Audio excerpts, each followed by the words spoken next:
Now, when you won that first race at Plover, up until that point, were you starting to think like, hey, I'm really, really getting the hang of this? Or once you got that first win, it was like, all right, turning point, like I'm feeling pretty good about what I got going on here. Yeah, I think that the year before a little bit, I had made some trophy dashes, and I'd won a trophy dash at Golden Sands. Kind of the benchmark, and Boomer had taught me this, that, from working with Trickle, his benchmark is if you could be top 5 in time, top 5 in the dash, top 5 in the heat, top 5 in the feature, it's a good night. Everything above that is icing on the cake. So that was always kind of our benchmark. Yeah. So the year before that, I did that earlier in the year where I finished 5th I won a trophy dash. I was 5th in time, and I finished 5th in the heat, and I finished 5th in the feature. We thought, this is it. This is the turning point. We're one of the guys. Mm-hmm. And I remember going to the bar that night and going to Sandy's and having some beers, me and Myram and Snoozer. Okay. And we're having beers that night, and Myram says, I'll buy us one. And Snoozer says, no, I'm buying this round. Myram says, no, I'm buying this round. And then Snoozer says, I'm buying this round or I'm going to beat your ass. And Myram says, all right, you can buy this round. I don't know. You got to know Snoozer a little bit. Yeah. He was a scrapper back in the day. Oh, well, yeah, he was cut from the Albert Vic Getzloff cloth. Sure. He was one of those Plover guys that you didn't mess with him, Yeah. If they were shooting pool, and they won and you owed them money, you made sure that you paid the money or you know what was coming. Yeah. Now, and then after you ended up, did more and more wins kind of start falling in line for you after that point, or how did things kind of continue to roll? They didn't. The rest of that year was a struggle. Okay. I think probably because my ego got bigger than the equipment and my talent, but I thought that I belonged in that area. And I'd crashed some after that, probably being too aggressive. I remember Marmor Very easy to happen to a guy. Yes. I remember Marmor Suffolk coming down and saying his son was racing. Terry was fast back then, very fast. Yeah, okay. And him coming down, you got to settle down out there. You're just getting out of hand here, So then I took that as a note. And then at the end of that year, that car was pretty well done. I'd smashed it at Wassa a couple times and crashed it pretty good. So then the next year, I bought a left-hander from Donnie Wohler. It was a championship car. I actually wanted to buy Brian's car. Okay. But Kirby snuck in there and bought it. That was the car that was winning everything. Okay. And we were talking to Brian about buying it, my dad and I, and then Kirby snuck in there and bought it. So then we bought Donnie's car. So then otherwise we were going to go buy car. Okay. So we went left-hander, and that had an underslung tail on it. And the car before that was a 6 design Howell that I'd had of Dad's. Okay. So it had run its course because I think the 6 design was probably built in like 83, 82-ish, somewhere in there, that idea, that concept. So then the left-hander was more of going into the 90s, the suspension and stuff like that. It had the Ford front suspension on it. Okay. The 90-degree. The Rander car had the old-style Chevy at the 45-degree angles. It was a pain in the ass to set the caster camber because it had the cam kind of set up on the ball joints on the end of the uppers. Yep, seen that. So you had to bump it with your hip to get it to cock and roll in there nice. It was a pain, and you couldn't get it right. You were always working with it. If you wanted this number, it would take it took a long time to set it up. So going to the Ford was or going to the left-hander was a much easier car to work on. Okay, gotcha. And then once I got that, then we started to really started to run. Okay. Yeah, and then I started liking Wassa because it ran good at Wassa. Okay. That car handled there. It was Donnie had won a couple championships with it, so then. The next year, we started running better and better, being in the trophy dash. We won, 4 or 5 features that year. Then I started to feel good there. Gotcha. So how long did I'm going to call it the original CWRA, how long did that really span? Was that early 2000s? I think it went until like 1998 or so. 1998. Okay, 90, I should remember. 98 or 99, because Royce quit, and then I was president for about maybe 3 months or so, and then it was too much for me. We had switched tires, probably 96, somewhere in there. But then when Royce quit, that was kind of the club kind of went into disarray because everybody had their own ideas of what we could do to make it better. You know, we need to take that next step because we're going into 2000s. We need to get away from this old style thinking. Sure. We got to get the books up to snuff. You know, before it was whatever Albert had going on, and people were like, no, it's got to be more professional. Okay. And then it was just the start of the demise. You know, unfortunately. Yeah. I think probably kind of all over. You know, not just here, but probably wider spread in racing in general. Yeah, for sure. The best part about the club was back in the days you had all these ideas, and then you voted on it, and you had that group concept of like, okay, we're going to keep the drivers together, and I think you had more like-minded as far as the end game. As time went on, I believe that more people were like, I'm going to do what's best for me, not what's good for the whole group. I'm going to do what's better for me. And then it just, started to fizzle out. Sure.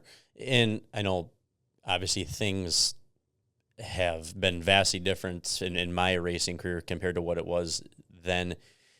The difference then too, where things starting to change, were maybe young. I think about those 90s and that CWRA time frame, the people, you and maybe my uncle and Alan Check and them guys running. You had these drivers that you were spending your own money. Obviously you had sponsors up, but you're spending your own money to go racing. But you had this group of guys as drivers that kind of had a voice and a thought and opinion, versus where things started to change, where it was, now you have a 15-year-old driver where they're not the one going to work Monday through Friday, Saturday to pay for their own racing.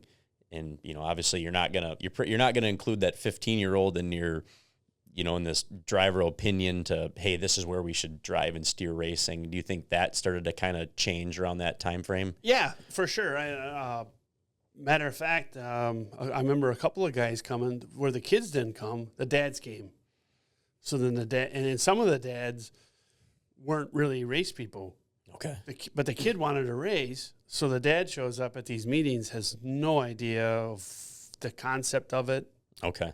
He just got some money, bought, or the grandpa bought the kid a race car and was paying the bills on it. And the grandpa or the dad comes to be the spokesperson at the meeting, doesn't get it, doesn't understand the whole concept of it, and,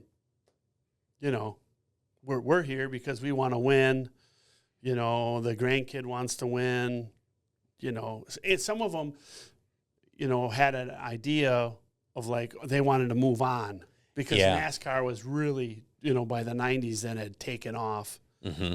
Super huge. So everybody's goal then was to be in NASCAR.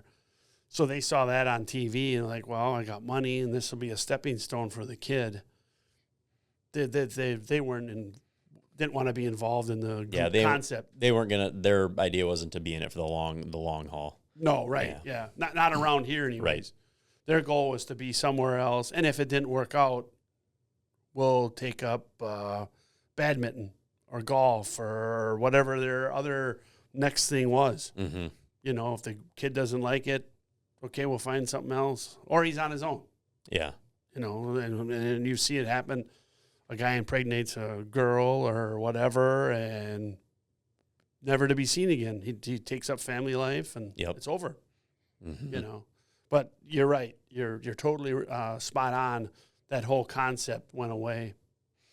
Yeah. I always kind of thought and wondered about that as that became more popular, just to have younger drivers. And eventually I was one of those people, and and I was young when I came into a lot of divisions, and I just, obviously my dad had been around racing for a lot of, a long time, forever. So it was maybe slightly different, but I would come along with and just keep my mouth shut, kind of a thing. And because what did I really know? And no one wanted to hear my opinion anyway, and probably didn't have any much of an opinion. But and then, so kind of going through that, when did you accumulate your first championship? Did you end up winning a championship in CWRA? No. No. Okay. Never did. Not until last year. Okay. So I'd worked like 30 years to win that. I think I remember that now. Yeah. Yeah. And I always wanted to win it for my dad, because when he traveled and did it in, the 80s, he finished like 6th one year or whatever. Jimbo won 1 year, and your grandpa won 1 year. Al Czech won a bunch of years. Holtzhausen won one. But Dad was up there, but he wasn't there.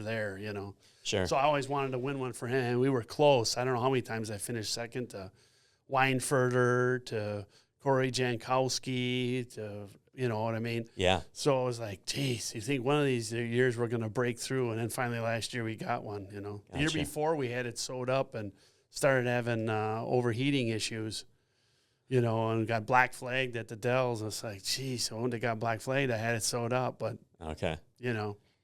Yeah, so that was the first CWRA one. My first actually track championship wasn't until 2008. 2008, okay. At Wausau. Okay. I had a lot of second place finishes too. 2000, I was second at Golden Sands, at Plover. Okay. The Judd Brandel, I lost by 2 points. I blew a drive shaft that night.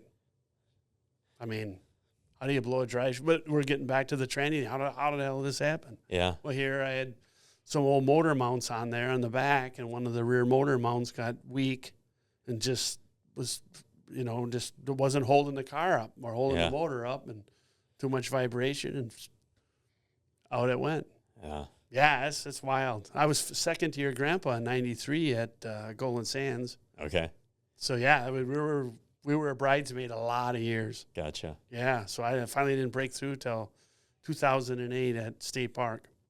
Now, did you ever, once you were running super late models, did you always run weekly at State Park? I feel like even when, before, I really remember, my time of racing, Wausau being, more popular once the Wimmers got in and really bought it, maybe I'd say like that kind of earlier 2000s, because you were still running there throughout all those years, right, in times? No, because actually State Park, after the CWRA went out, okay, they quit running super lates and brought in, they had their limited late class up there, or pro lates. I did not know that. Okay. Yep. And they had them run there, and then they had them run at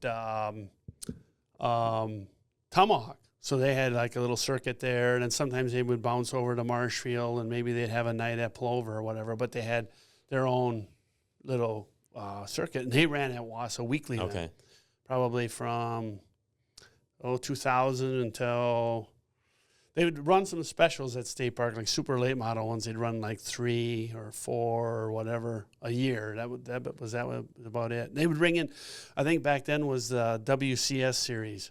Okay. They brought them in a couple times, and then Phil, the last year he ran it in 2005, had the like a Live for 5. Okay. But he had 5 races, and then he gave up, or at least the track to Todd Hendrick, and then Todd started having weekly super late model races again. Okay. But yeah, so there was about a 5-year window there. There wasn't much going on there. And I even think one of the last years Phil had it, I don't think he even had those limited lates. I think he just went with the Bombers, 4-cylinders, Legends. Okay. They didn't have bandos then, but yeah, that set up. Okay. Yeah. And then when did things, because you have accumulated a lot of wins at State Park. How many wins do you think you have at State Park? Somebody counted and said it was 60. 60, okay. Yeah. So Trickle had 65. I had 60. Your grandpa had 56. Okay. So that's cool. Yeah. So the night that I actually passed your grandpa, he was there, and he was scaling cars for the CWRA. Oh, that's neat. So then somebody had brought it up to him, and he was like, "Yeah, it's okay with me. It's all right, you know." Yeah, that's good that there's people out there interested in those stats to keep track of some of that stuff. Oh, yeah. I think some of us as racers, we don't have time to think about it, or don't care And it's enough. interesting because Brian Groff was working at Channel 9 at the time, and they did a special, and they said, well, they want to have you on the show. And I said, sure, that's all right. And then they come up with a number. They said, you have 44 wins. This is like 10 years ago. You have 44 wins at State Park. You're third on the all-time list. And I said, where the hell did these numbers come from? But a guy out of Columbus, Speedway, his dad ran it for a long time, Bob. Gary actually has from all the tracks, has all that information and all the numbers. Okay. So I talked to Father Gruba about it, and he said, well, you'd be able to track that through my book. If you read it, you would be able to figure out how many Tom and Dick had for sure. Okay. So, well, I haven't read the book yet. I plan on it someday, but I'd read his other books. I got to get through it too, so don't feel bad. I read Chasing Dreams. I was in high school when that came out, so then you could always, in one of your classes, use that as a book to read. Okay. That was cool. Yeah. Stuff like that. So, yeah. I didn't know that he had a Bobby Allison book, though. That's awesome. No, that Father Gruba didn't write that one. That one's... Oh! Yeah, I don't know who... Let's take a look. Yeah, I don't know who... This is Bobby Allison with Tim Packman. I don't know who ended up... Yeah, so this is a Sports Publishing LLC. Oh, gotcha. Publication. Okay. Yeah, actually, the cool story on this one, my grandma had always told me how much my grandpa liked Bobby Allison. Yes. From coming up here and running. So she had me order this a long time ago for one of his birthdays. So I ordered it. Well, because when I ordered it with my credit card or whatever, my name came up. So then instead of writing it to Tom, Bobby Allison signed it, but he put to Colin in there. So then after he passed, I got to take it on. So yeah, so that became mine. That's awesome. I think all of us up here were Bobby Allison fans. Yeah, you hear so much, so many good things about him, Yep. and you come to really realize how much time he did end up spending up here. Oh yeah, he was a personable guy too. Here you are, you're hanging out with a Winston Cup champion or having a beer with him. It's like it's Bobby Allison. I mean, I'll see him on ESPN tomorrow. He's going to be at Richmond or wherever. It's like, right. It's hard back then to equate that you're actually on, talking to somebody that was on TV. Yeah. Yeah. Because we only had a handful of TV stations. It wasn't like today where it's all over. Mm-hmm. We had 3 channels and stuff like that. So to see somebody from any kind of TV and get to know them, it was like, oh, that's awesome. Yeah. Yeah. Exactly. Exactly. Now, you ended up down the road. I don't know who ended up coming up with the name, but you ended up getting the nickname the King at some point from all the races you went. I don't know if that Kurt King came up with that or Bert or who did, but Kurt did at State Park. They had a mic down on the track, and we were under a red flag, and he goes in the King of State Park Speedway, and and it stuck after that. Yeah. I'm a big Elvis fan too, so okay. So back to the 70s, he was huge in the 70s with Muhammad Ali, Evel Knievel. Okay. That was all 70s stuff, So, yeah, so. Now, the one that always is I think is easy for a lot of people to come to mind is when you had I don't know if it was ASA or ARC at that point. I think it was ASA, the ASA Midwest Tour win at State Park. Maybe it's that one, maybe it's a different one. Is there what's maybe like one of the biggest highlights in your racing career thus far? It'd for sure be the ASA win at State Park. Okay. Everybody was. It was a big deal. It was probably the first big race at big race at State Park in a long time. A sanctioned race, anyways. Mm-hmm. The Deacon's Memorial was always the Daytona 500 for us up there. When did you win? Was it 2013 when you won that race at the ASA race at State Park? 2011. 2011. Okay. Yep. Yeah. So then even around that time frame, I was more frequenting the Deacons Memorial Race, and I want to say it was only as close to 30, 40. I mean, it was for sure in the 30s. Close to 40 cars were entering those races at State Park. Yeah, and that day at State Park, we had Tim Haslai was there, Andrew Morrissey was there. I don't think Casey Johnson was there yet, but Ty was in that race. Okay, I believe Ty was in that race. If not, he was there the next one of the years there. Okay, but I think he was there that year. Ross Kenseth was there. Yeah. And he was winning everything then. He won a bunch of big races. I mean, he was the next up-and-coming star, it looked like. Steve Carlson was there that day. Steve Holtzhausen was there, two guys that I had watched win a whole bunch of races and win. You know, Steve Holtzhausen, to me, is one of the most underrated racers, short-track racers ever. He'd won just about everywhere and anything. Yeah. He was there that day. I mean, it was crazy, you know. And Carlson was there with Toby. I think they were together at that time, and they were winning everything. I don't know how many championships they had won at that time with the ASA. Yeah, because Steve was running a lot of ASA stuff back then. So that was a huge win. I mean, and the week before I was. Tommy had called and said, you know, are you ready to win that race? And I go, we ain't going to win that race. He goes, we're going to win it. I said, they're not going to let it happen. I said, there's no way they're going to let us come in. We don't run their series, so they're going to find some way to not let us win it. And he goes, I don't know. We got a good chance. I said, I think we'll have a good car, but still the equipment we're up against. I mean, no. And I said that Lumpy's not going to have it. And he was right. I mean, you know, everything clicked. I mean, everything worked that day. We were a little bit tight in the qualifying race. Okay. And we freed the car up for the feature. It was 150 laps, which fit my style on that place, to be smooth, to not spin any tires. Probably for a lot of them guys coming in, they weren't going to have enough throttle control to last that long. Right. And a lot of those guys hadn't been there. Okay. Like Haslai had come up and won, I think, the year before and put some laps on the place, and so did Morrissey had come up. But the other guys, Carlson had been there on and off, and Holtzhausen ran there a lot back in the day, and he got around there great. Okay. But the other guys were pretty much green to be in there. That was brand new to them. So they were, Jonathan Island came, and he was one of the top guys in the Midwest Tour back then. And I think Jacob Gady might have ran that day too, because he was doing a lot of that stuff back then.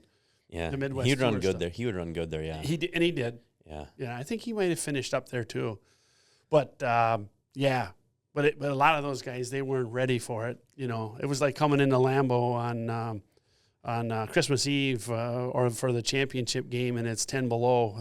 They're not ready for it. Yeah, you know, that place is unique.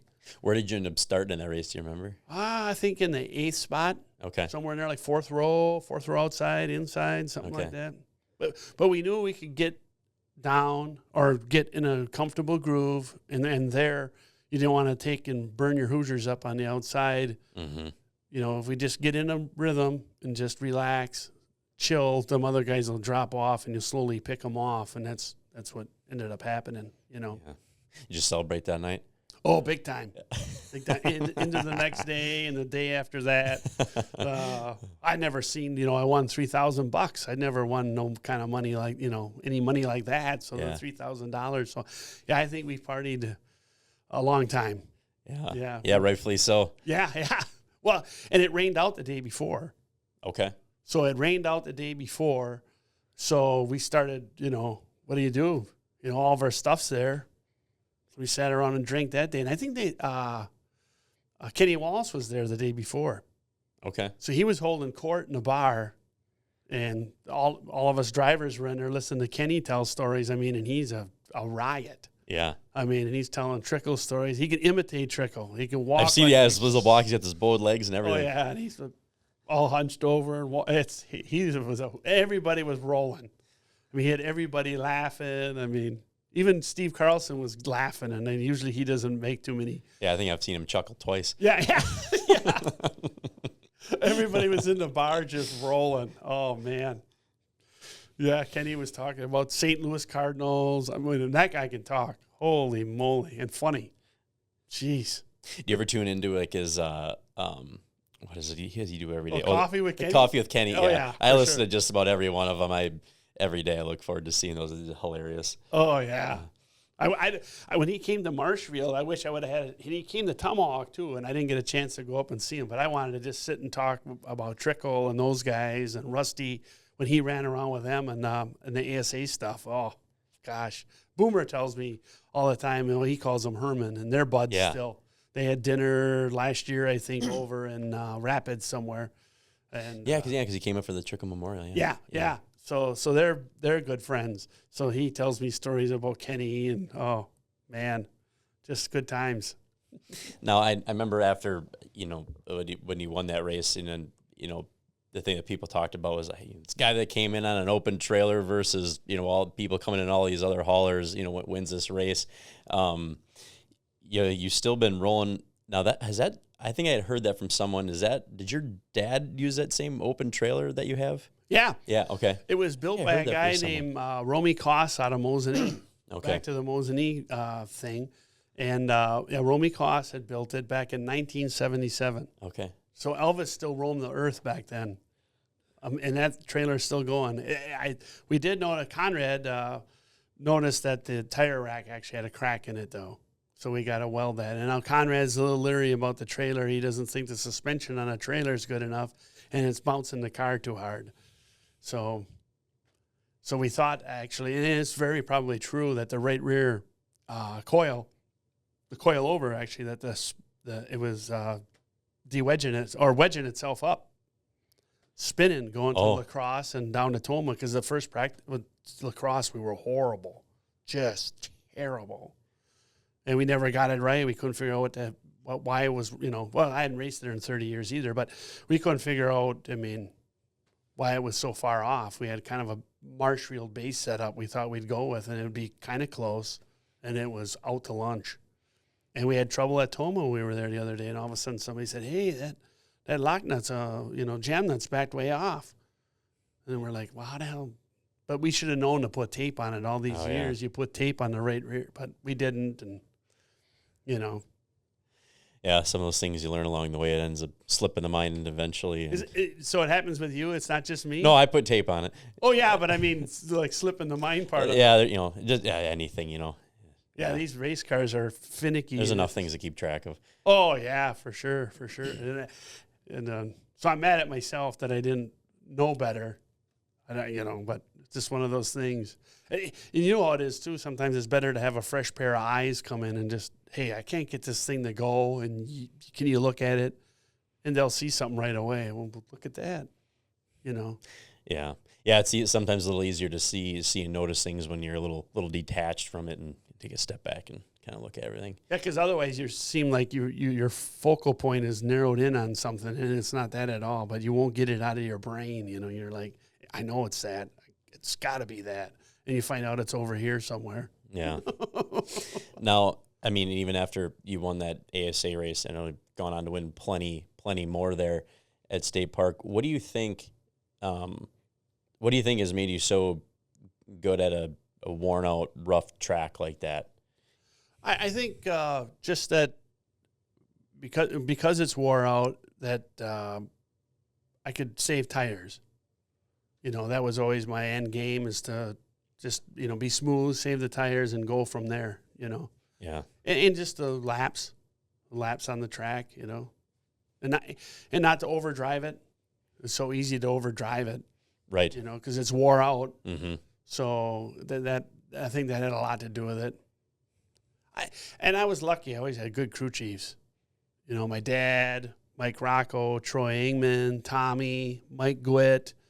I've always had good, smart people around me. It helps a ton. Oh, for sure. And I always had a good network of people I could always rely on, like your grandpa. I could ask him, or Trickle, I'd text him, hey, what do you think of this? I mean, those guys were still relevant with knowledge.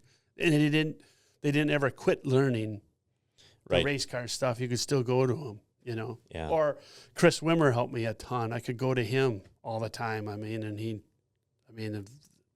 He's one of the best guys at setting up a chassis. Oh, for sure. Or what would you call it today? Preparing a car. Yeah. You know, so you could always go to those guys, and they'd always, you know, hey, try this or that or whatever. You know. Yeah. Now, you know, speaking of people helping you, and speaking about Tom Reffner specifically, when he was on here, he was talking about when he was young and he'd bike to the end of and sit at the end of your driveway. Do you remember that? I do. Yeah. I remember that day distinctively. There was a few times he would swing by, he'd stop by, and he would just sit at the end of the road. Like, God, who's this weird kid? Yeah. And I finally told him, come on up here. You know, and then we started talking, and then he told me about his uncle, Roger Ress. Well, then I'd heard of Roger Ress as a racer, racing like more dirt stuff. But he raced some asphalt, but running Range Line, Speedway, and then Colby, and then Yellow River or Marshfield was dirt back then. Yeah. Or the Marshfield Fair was big. He came to the Wassa Fair, so his name was known, you know. But when he told me Range Line, then I knew right away. Well, he said, yeah, my grandpa owned the Range Line racetrack, and then he owned the bar next door, and then, you know, all that stuff was gone, or they quit running there in the early 70s, so I never got there. But I'd heard plenty of stories about it, you know, like Dale Will, that sponsors me now, had a race car there way back in the day in the 60s and 70s and stuff like that. But yeah, so when he came up, and he was probably maybe 9 years old at the time. Okay. He was really smart for his age. He was working on the van, wiring up the taillights on it. He goes, oh yeah, you do that. And I didn't know how the hell the taillight worked. You know what I mean? You just buy a new one and put it in there. No, this wire's loose. And you know, and his dad's like a jack of all trades too, or Tommy was too. So then he comes over and he fit right in. Hey, you know, I'll have to keep this kid around. Yeah. You want to clean the windows and stuff like that. Matter of fact, one time at State Park, they had a animal night there where you could bring in farm animals or whatever. So Breitenfeld brought a cow, and the next guy brought in, you know, whatever they brought in. Well, my brother, his wife had a brother that had like a hobby farm. So Dave Gwitt helped me, so we'd always put Gwitt's Goat Farm on the car. Okay. So they had a goat. So we get this goat, and we're going to take it to the racetrack. And the funny thing is, the goat's name was Tommy. Okay. So it was Tommy the goat. Well, we couldn't get it in the van. So we didn't know what the hell to do with this goat. Well, Tommy just walked up to it and grabbed it and threw it in the van. Me and Troy were like, we're not touching this thing. We don't know what it's going to do to us. Is it going to bite us, kick us, you know? Tommy just grabbed the goat and threw it in the van, and away we went. Tommy picked up Tommy. Yeah, Tommy the goat. So we had Tommy the goat with us for a whole night. What did you keep him in the pits or? Yeah, everybody had one of them. You took them up on the hill during whenever Phil wanted us to take the goats up there, or the animals. You went up in front of the stands with whatever show animal that you had and went up there. You know. I've never heard that. Wow. Oh yeah. So then we had this goat in the pits all night. Yeah, it was quite Tommy the goat. So then, when we were leaving, then we put him in the van. Well, then these goats, they shit all over, you know, and they're little like beads, like pellets, all over the place. So the whole inside of the van had these pellets all over. Last time you did that? Yeah, I don't remember anybody having any more animal nights at the racetrack outside of the normal people. Yeah. There was no other animals. Yeah. Outside the norm. Or like at State Park, once in a while, a bear would show up like off of turn 3, or a deer would be on the track or something like that. But nothing planned. Gotcha. Then, so then how many, you talked about the 2008 championship at State Park, right? Yeah. Then did you have another one after that later on? Yeah, I won in 2009. 2009, okay. 2011, and then 2013. Okay. We lost out in 2012 by like 8 or 9 points. Okay. It started to rain, and the race only made it halfway through the race, and we ended up losing the title. But gotcha. yeah, and then we got paid was like $1,000 to win the championship. So Okay. So it was nice to win them. Right. Yeah.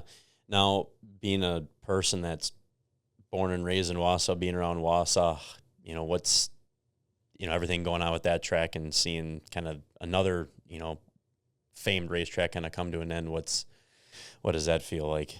It hurts. There's a lot of history there for sure. With my dad starting there in '65. So, yeah, and, I was, like I said, I was there after 4 days after I was born. So it feels like home, really. It's another, home away from home. So, yeah, it stings. It stings to see it go by the wayside. I understand, though, urban sprawl, economics, the money of it. The whole racing culture today, it's not what it was. Right. The finances of it. But it's sad to see a racetrack go at any time, even if it's maybe not, some people's favorite place or whatever. I'm glad to see that Toma's refurbished and they're doing stuff to it to try to keep the track going, Yeah. But it sucks. There's no doubt about it, But it's how it goes. But there's so much history there. I just hope that they can keep the history of it around somehow. And and it played such a major part in the community back in the day. Like the mayor, they had a mayor night one night. Mayor Tipple was there back in the Dave Marcus night. The Trickle nights, the Deachin's night. Your grandpa was there a lot. Mm-hmm. So I hope they keep all that stuff together. Yeah. And somehow keep it rolling. I mean, the Dick Trickle Memorial is one of them that helps. Yeah. For sure. It keeps the history of the racing part of it going. But, with it being such a huge part of the community, I don't know. Yeah, I remember I'd only been to Rockford one time, and it was actually for the Bahama Brackets, and it rained out anyway, but I was down there for a day and a half, and I remember going there and seeing how much the area was built up around it, and even back then I remember thinking, like, wonder how long this is going to hang around in this area, you know what I mean? It's, like you said, economic development, and, you have this big, beautiful Rib Mountain, and you got a ski hill, and there's restaurants, and big houses being built up, and you got a racetrack at the bottom of a hill. It's a prime piece of real estate for some people. Oh yeah, no doubt about it. And it's and I mean, like, and then the people that live around there are getting older, so at some point when they pass away, they're probably going to end up selling their place, or somebody's going to bulldoze it and build something bigger. Mm-hmm. It's just how it goes. Yeah, it's not the same people that are okay listening to race cars and Right. Yeah. Oh, for sure. And somebody made the comment too that possibly they're going to do like they'll put up some nice apartments there. And I'd like the transient. They call them transients, but they're not. But like with the Spirus Hospital being so big. Oh yeah. I mean, it's a community all on its own. Right. And all the specialists that are there that are flying in and out of Wausau all the time. They don't live there, but they need a place to stay. Okay. They probably don't want to stay in a hotel. They could rent, something there for like, let's say for a month for $3,800. Yeah. And have everything right there. You're close to town. You got your own townhouse, so to speak. Right. And that's your second home or whatever. They could brain surgeons and whatever that they've got going on there to Spirus. So it could be that, which wouldn't be a bad thing, I guess. That would be, at least keep it nice. Yeah. Right. Yeah, exactly. Yeah, no, sucks to see him go. And, State Park was never my favorite track. I was only so decent running there, but absolutely. Yeah, you hate to see another racetrack close down, and it's and too, on the other hand, it's great to see someone involved in someone like Toma. It's not just a piece of asphalt in the middle of the woods just sitting there. Anymore. It's it's back rolling, and it has been for several years now. Yeah. Yeah. And that's one of the things about the dirt racing that they have going for themselves. And Boomer and I talked about it too. Is like Deer Creek in Minnesota is just a hotbed for dirt racing, but I guess it's like 20 miles from any civilization. It must be like built like where 173 is. But it makes it. I don't know how they do it, but they're doing it. Yeah. You know, so they don't have to worry about urban sprawl for a while. Yeah. Right. Now, having started racing when you did, and really seeing, you know, what racing had been when, you know, Jim Bach, Mar Zufka, all them guys were running, and, you know, things have progressed and changed, and you've been, you know, racing during a lot of those progressions and changes, you know, probably from when, you know, big bar soft springs setups start coming into cars, and then now you're running bump stops, bump springs, all this stuff. What is it like to have been part of, you know, so much change in racing and in development, you know, and how has that been, you know, affected your career and just trying to keep up with some of those things? Oh, it's tough. There's no doubt it's tough, and it's hard to stay on top of it. No doubt. Yeah. It's a struggle. With a lot of the changes, the bump springs, the timing of it. Some of it I still don't get the whole concept. I mean, I get the concept of it, but I don't have a grasp on it. Mm-hmm. The whole shocking thing is way above my mental acuity.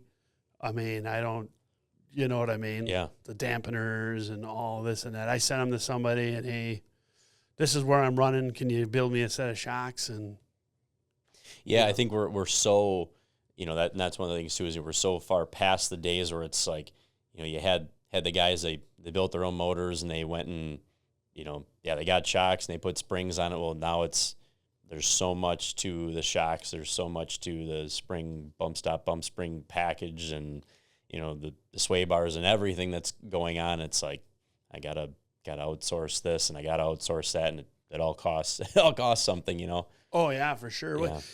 And even when we started taking our motors to Wagner. So I'm not one that can sit and build an engine from the ground up. I mean, right. But I always took it to Carl, and then I went to Boomer. And I never got involved in that. Same way with carburation. You know, now we send them to Tommy Picaro or whatever else. So they are what they are. It's outsourced. You know, so you don't have any hands-on with it.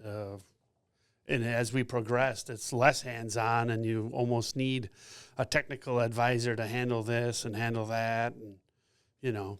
Yeah, you know, you're no longer running 4 times a week. You know, you're not running 30 times a year anymore. I'd say you're running 10, 15 times a year. It's like you want to make sure those races count. Yeah. Yeah, you don't want to go and be struggling with a carburetor for half the night or the whole night. And right. Yeah, you don't want to be chasing that down. You want to be spot on when you get there and to go practice so that you have everything ready to go. Yeah, you're right. I mean, it's a whole different animal. Well, and back in the day too, we didn't probably show up. And Margo and I talked about it. We wish we could go more, maybe like pick up on a Saturday night and just go to Marshfield. Mm-hmm. Just, you know, skip practice, you know, try to get stuff done around the house, cut the lawn, and then when that's done, we'll go to the track just so we can maybe make qualifying and then go from there, you know. But I just don't see how you can do it because of I don't know what tires you need, you know what I mean? Mm-hmm. And if you don't have all your stuff set up, it's, you know. Yeah, I mean, it costs enough just to, you know, go run laps in the race car. It's, you know, you don't want to go there and, you know, not put the effort in. Yeah. No, right. Yeah. You would get there and put the effort in, but the equipment wouldn't be there for the effort. Right. Yeah. You know. Then at some point you don't want to. You've won enough, and you know too that you don't want to go there and not put your best foot forward and look bad. Yeah. You know, you don't want to. You know, and as you move up, you know how it is. If you know. And Brian probably ran into this when he retired. People probably offered him a car. Hey, why don't you come run this show or run that or whatever? Well, if it's not up to your specs, you don't want to get in it just to say you were there. Right. You know, just to show up.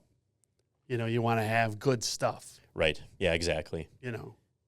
Yeah, no, that's important. Yeah, and, you know, you don't want to go and flop around. That's make no a fun. monkey of yourself. Right. Yeah. You got it. You have an ego, but you also have a legacy to keep up. Yeah, that and just a general expectation and That too. Yep. Right. Yep.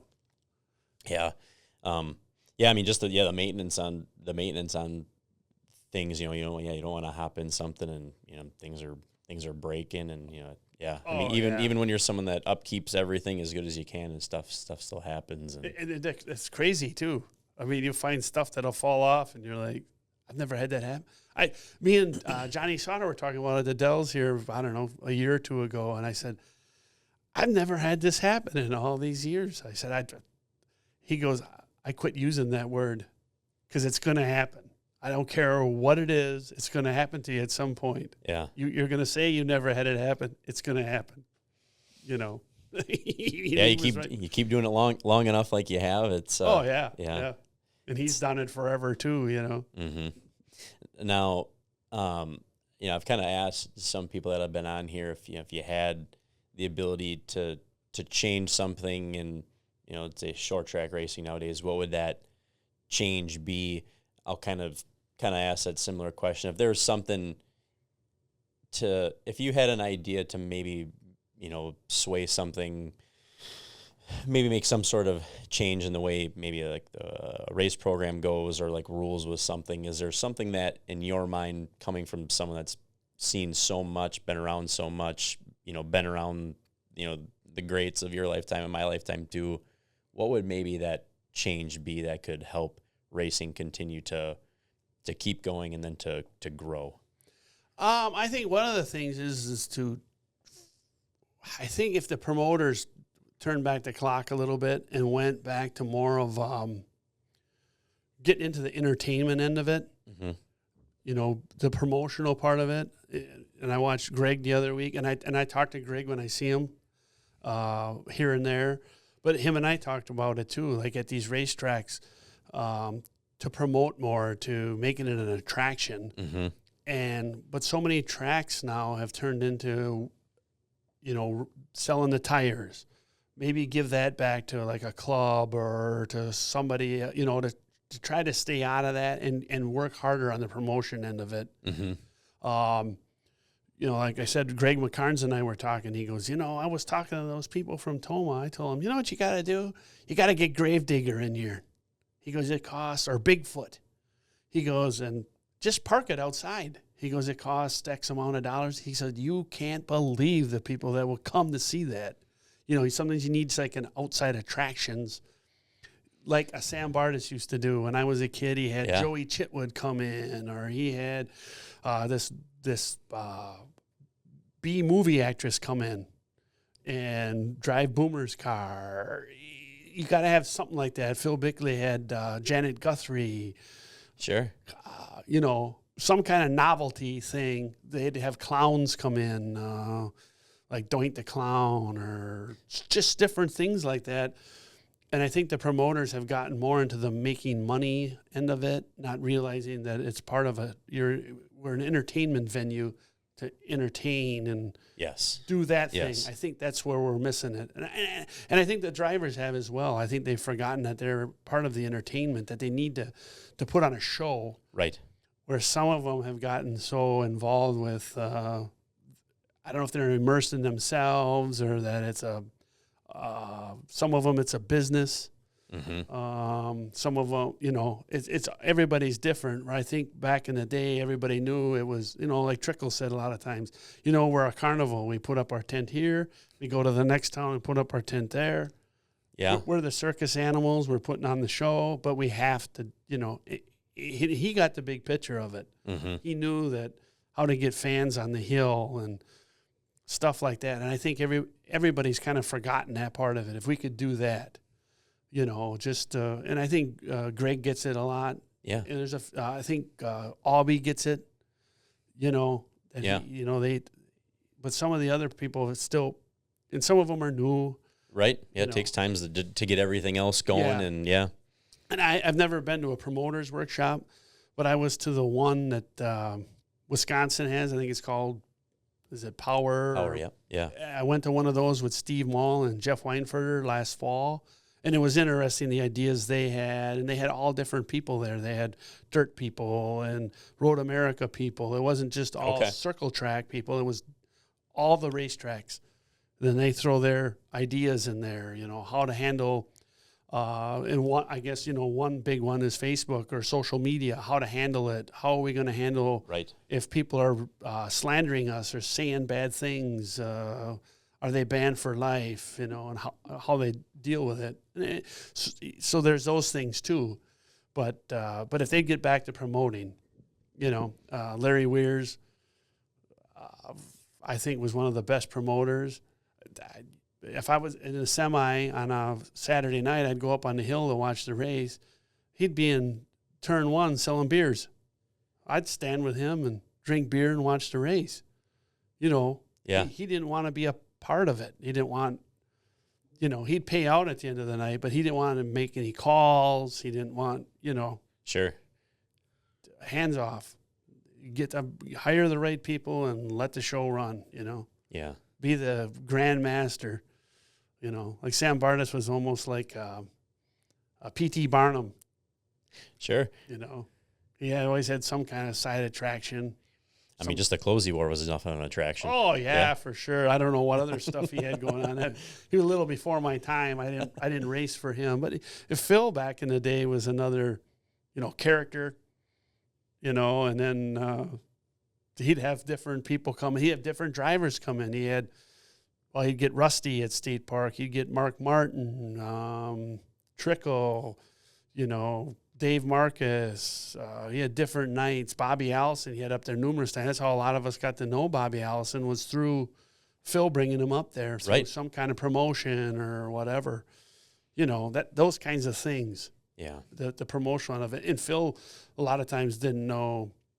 If you would ask him about the tires we're racing, he had no idea. He didn't. Albert sells them. That's all he knew about it. Mm-hmm. That was the end of it. He didn't get involved in the politics of it. Yeah, it's too big of a thing, and there's too many moving pieces for a person to have their hands and all that. And it's probably not the right thing for a person to have their hands in. And if you're doing a good job promoting, well, hey, that's what you got to do. And you don't want to worry about the tires, Yeah, no, and I think too many promoters got involved in that whole aspect, and it makes it where they should do more of the promoting. And again, the drivers need to do more promoting. That's something I would change. To promote their sport or to try to keep things rolling. And that's where I always like the club concept. Getting back to that is if you have a group of people that are trying to promote it and trying to keep racing going and keep the costs down, that's a good thing, Right. But those days are probably past. But yeah, we were talking kind of about when, you go on Facebook and, someone's whining or crying about this and, what those optics might be to whether it's a hardcore fan, a casual fan, or, maybe someone's not even a fan at all of racing. And I think just, when there's more and more positive things out there, whether it's more positive voices from racers, promoters, even with this, it's kind of one of my biggest hopes is there's just cool stories about great racers, great people, promoters, people that are a part of racing, where it's this thing that people can grab and grasp onto and, and make people's love of racing, continue to grow, and, people can keep sharing on that, tradition of, what is racing kind of a thing. And so, I think the way to combat a lot of that is just to have more positive stuff out there. And I really like, your thought too, just on the, and that's actually what, McCarnes was talking about, the thrill shows and stuff like that. And you have the racing entertainment, but really making, the evening and those events, a spectacle, and bringing something else in to have, maybe, there's a family that doesn't have anything to do on a Friday or Saturday night. They don't mind racing. They're not huge. They may not know anybody racing at all, but if Bigfoot or, someone's going to be at the racetrack, well, hey, let's go check that out. And, and that keeps people coming back for other reasons. Oh yeah, for sure. And Greg even said too, he said he would do a mini a mini Eve.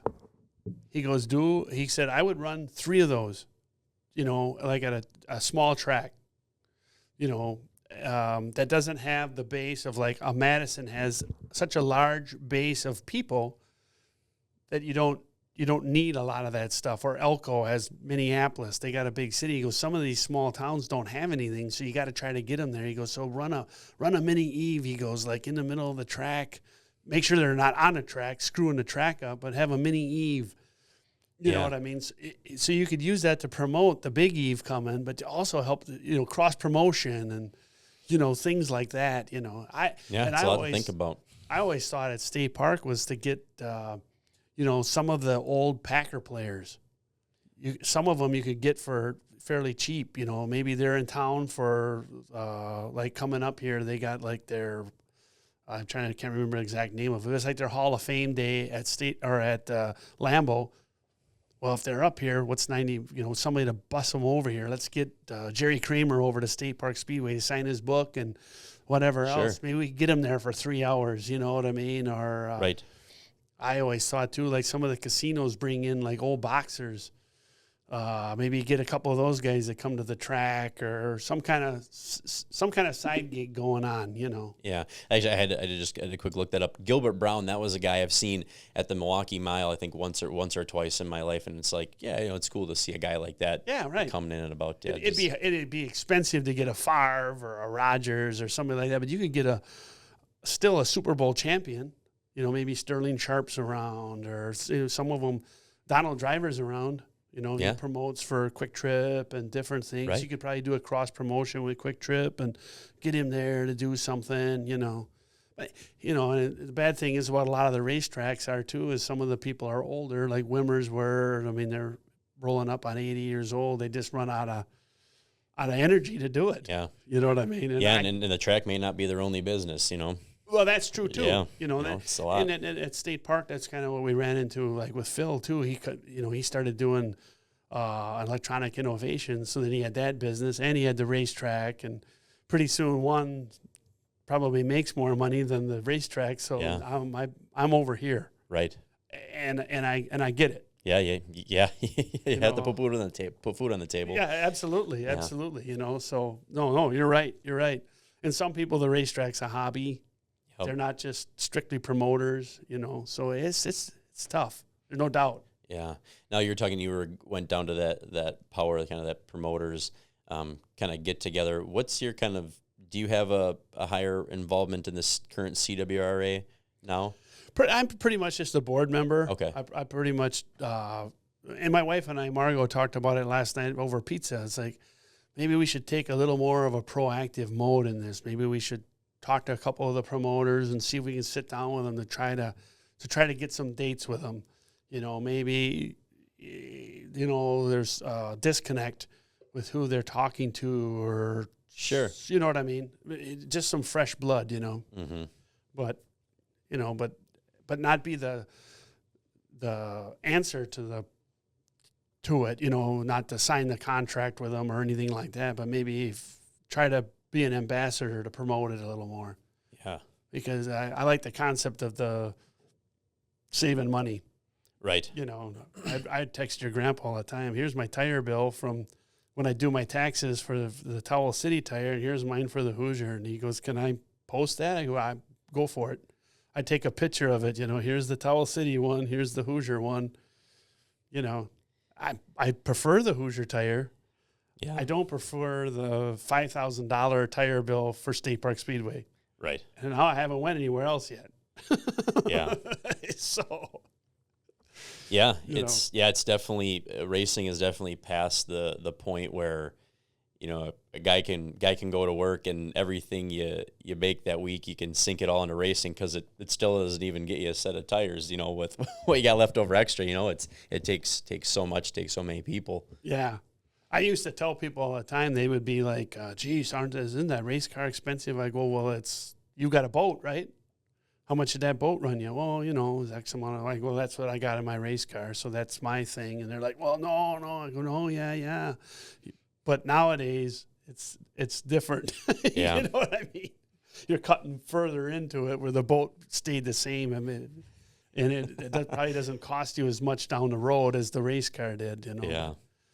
But it's the part of it's how the world runs. So Yeah. What are you gonna do, right? And yeah, now kind of thinking back to, you spent a lot of time around those guys like, Jim Bach and, my grandpa.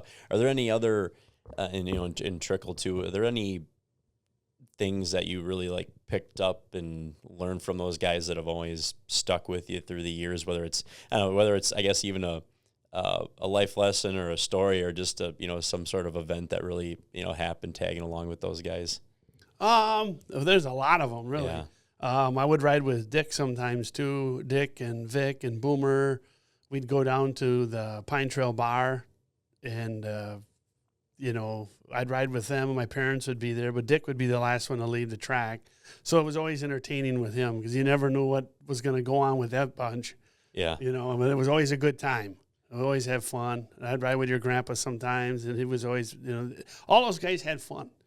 That was the one thing I picked up from those guys is that, they always had a good time. One thing I picked up from your grandpa is to always be good at math. He said you can always use it. When you get older, you can always use math, especially in racing. You can always be good at math. So I always tried to be good, in math. Yeah. Yep. Dick was always like, just always having fun stuff and how to be smooth. He was smooth and he was, Dick was like a Dean Martin to me. He was, he'd walk into a bar and the whole place lit up. He had that kind of charisma about him that a lot of people don't have. You only run across people like that once in a blue moon. Yeah. He was one of those guys that just had that charisma, that aura about him that, I can't explain it. Yeah, no, I think you're exactly right. Yeah. If he walked, he's gone now, but if he walked in here now, everything's, I'd go, even when he was older, I'd go to a bar with him or something, and the whole place just like, it was different. Everybody's like, starts pointing and looking at him, and it's like, even if they don't know him. Right. They had a Werner night over at Kaukauna about 20 years ago or so, and they had Matt Kenseth there, and they had Trickle there. And Lynn McDonald, who owned Werner at the time, could not figure out why all these people were going over by this other guy, Dick Trickle.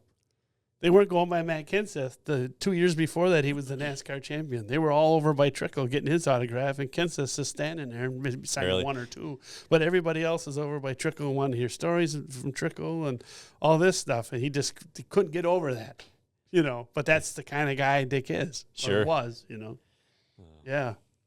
No, it's just, it's cool. I like to ask that because it's, obviously Trickle isn't here to share some of those things.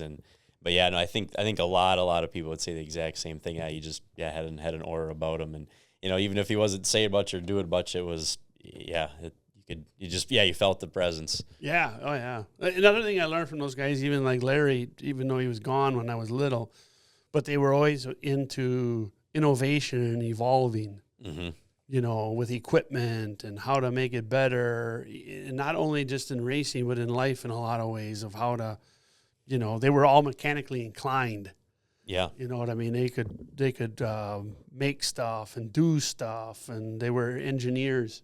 Yeah, like for Trickle, sure. Like Trickle told me, he goes, if Jim Bach wasn't racing, he could have been an engineer for GM or anybody, Ronnie Byers. Yeah. Guys like that were just so, so smart. They were just ahead of the game. Your grandpa, the stuff that he knew. You could ask him a question about a race car, and I could ask him a question about what's going on in the world today. How does that equate to the Bible?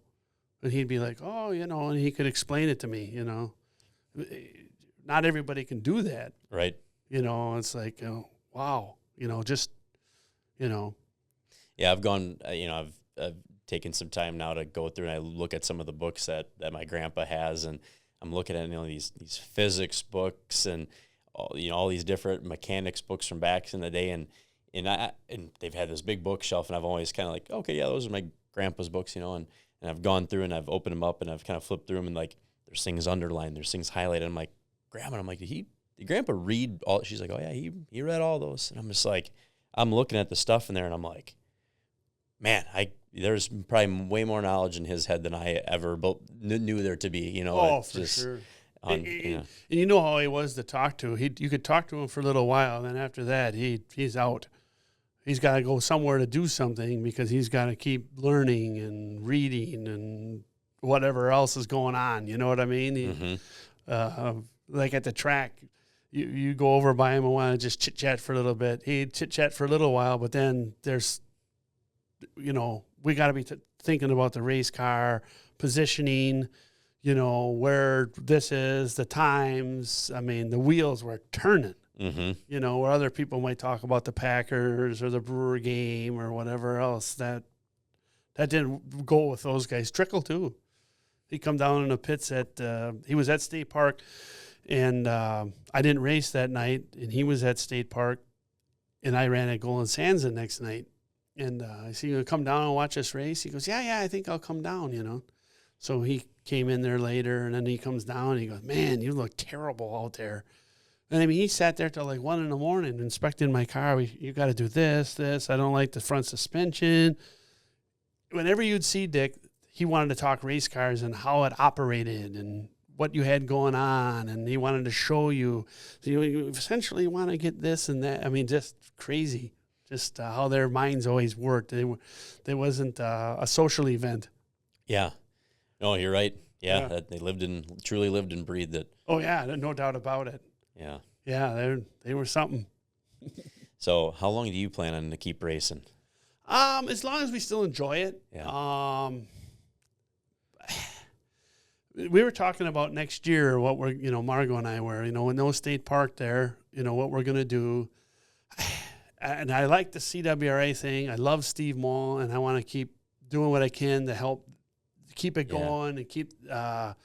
So I don't know if we're going to take more of an active role in that, or there's so many things out there, that I still want to one time get in some top equipment. I was always hoping that Wimmer would still be setting up, having his race program there, and somehow come up with enough money to rent a car from him, to have him prepare it with the best equipment and run like the Dixieland or the Fest or the Slinger Nationals, one of them big races, just one time. After my last event at La Crosse, I don't know if I'm that guy to do the Oktoberfest, but after 25 laps there, I was pretty well played out. So I don't know if I can make 200 laps. But I'd like to do something like that before I retire. Yeah, heck yeah. But physically, as you get older, you're not as good as you think you are. Yeah. And so that's one of the issues. But I'd still like to keep going for a while. Yeah. Yeah, I'm sure there's a lot of people I want to see you keep going. That's for sure. Yeah, I'd love to see you getting, like you said, something top notch and brand new. And yeah, I haven't talked to Casey Johnson about it yet, but I kind of got some inroads there, and I rely on him sometimes. I go to him. He's kind of my go-to as far as a higher being. Okay. On racing knowledge, so I go to him a lot of times, and so I see he's got kind of like a race program starter kit, trying to help young kids out. Maybe he could take an old guy and slide him in there. Yeah, it's new avenue. Instead of going with the younger kids, help the old dogs out. I wrote Jana Wimmer that a few years ago. She's a marketing person. I said, how can we market like instead of these, the Alan Kowicki thing to get young kids going, can't we do something for old people? Like we could get a sponsor like the Pens or Viagra, or there's got to be some old sponsors. Somebody that's going to take on an old guy. You know what I mean?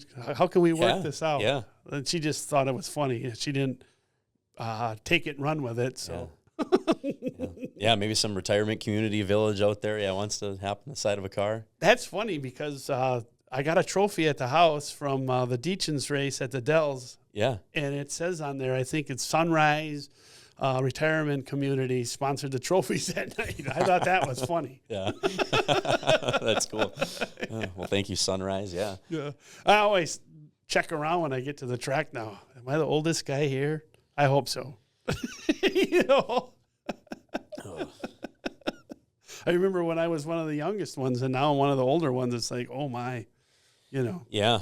Yeah. That was something myself. I was, so used to growing up. It was like, oh, I'm the youngest guy in this division, And it's like, people are getting into super late models and stuff even younger, and any other divisions even younger, and it's like, wow, like I'm not old, but yeah, it's like I'm not that the youngest person anymore. It's like, yeah, it quickly went away. Well, one night at Golden Sands, I had fast time, and I think I was 39 or 40 years old, and you and Randall Wilhorn were the fastest in your classes, and your two ages didn't add up to half of mine. Or you guys were like 15 and 16. Sure. I wonder, if we both would have had fast time, he probably was running 4 cylinders and I probably was in super stock or something. Yeah. Yeah. So I was like, I'd imagine I got a picture of that somewhere. Yeah. I said to Craig Mazzina, these two kids here added up don't make my age.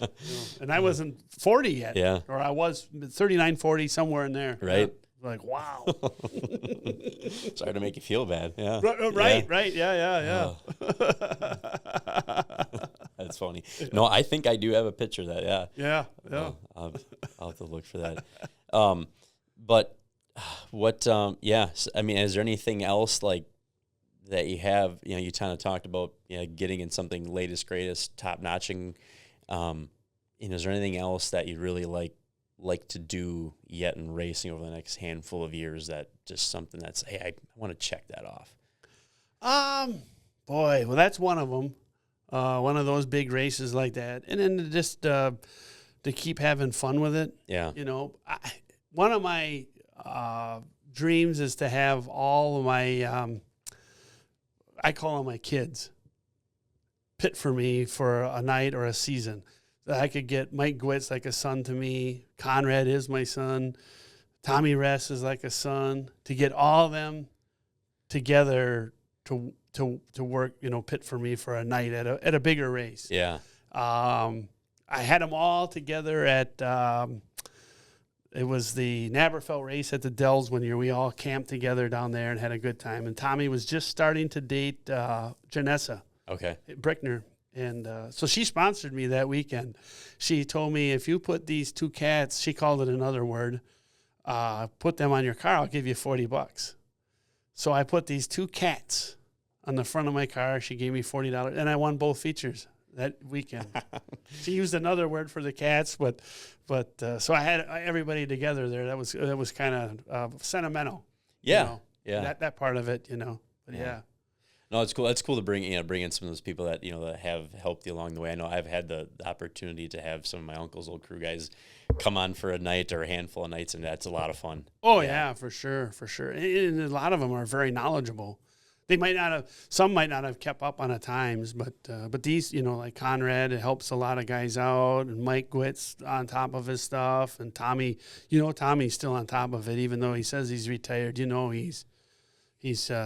knows how many bump stops and what the load numbers are on what, this guy's car, and he's on top of it. I don't think he's just like gotten away from it. I'm sure that his son in a couple of years will probably be in something, unless Janessa might not go for that. But time will tell, right? Yeah, I know Mike tried it with Evan, but Evan's big into the hockey. But I could see him getting getting back into racing. He did the 360 sprints up at Tomahawk. Oh, really? Okay. Evan did, yeah. He won the championship there the last year. He raced that, and they were talking about getting him into a 4-cylinder, and then this hockey thing took over, and hockey's expensive. Yeah. It's probably as expensive as the race car stuff. So.